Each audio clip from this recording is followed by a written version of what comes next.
Hello everyone, welcome back to my channel.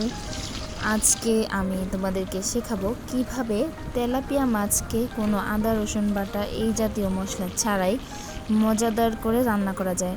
তো আমি দেখছি প্রথমে হালকা ভেজে নিয়েছি।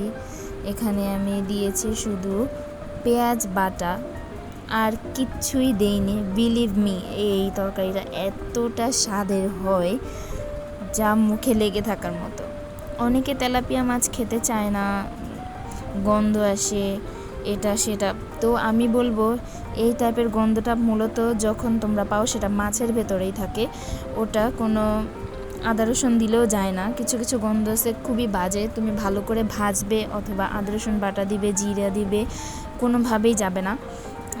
সো আমি একটা তাজা মাছ এনেছি গন্ধ ছাড়া, আর ওনার কাছ থেকে, যার কাছ থেকে আমি মাছ নেই, উনি খুব ভালো মাছ আমাকে দিয়ে থাকে।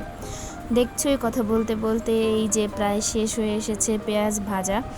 পেঁয়াজ বাটাটা আমি কতক্ষণ ভেজে নিয়েছি। এখন একটু লবণ দিয়ে পরে সেখানে পানি দিলাম। এখন দিব হলুদের গুঁড়ো দিলাম, এগুলো আমার প্রয়োজন মতো দিয়েছি। মরিচের গুঁড়ো 1 চামচ, হালকা ধনে গুঁড়ো, তারপরে এগুলো দিয়ে ভালোভাবে মশলাটা কষিয়ে নিব।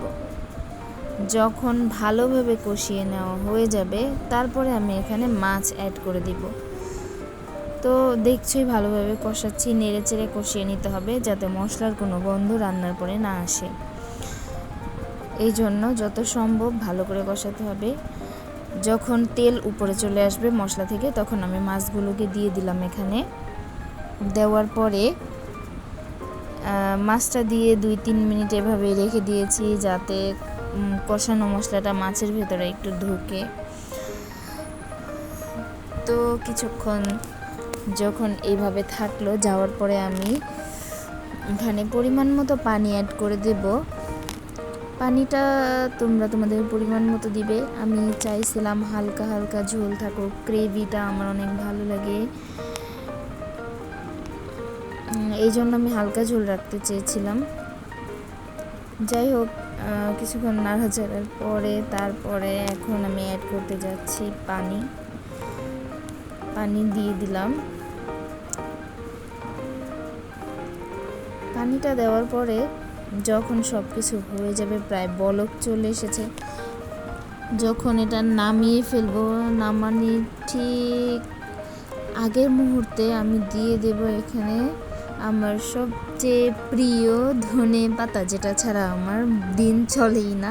আমি প্রতিটা তরকারিতে এভাবে ধনে পাতা দিই। ধনে পাতা দিলে তরকারির স্বাদটাই যেন মুহূর্তের ভেতরে আমার কাছে চেঞ্জ হয়ে যায়। মানে ভাবতেই পারি না যে এত ভালো লাগে আমার কাছে। অন্যদের সেটা জানি না, সবাই তো আর এটা পছন্দ করে না। তো আমি এই যে বড় কড়াই থেকে ছোট একটা প্যানে নিয়ে নিয়েছি।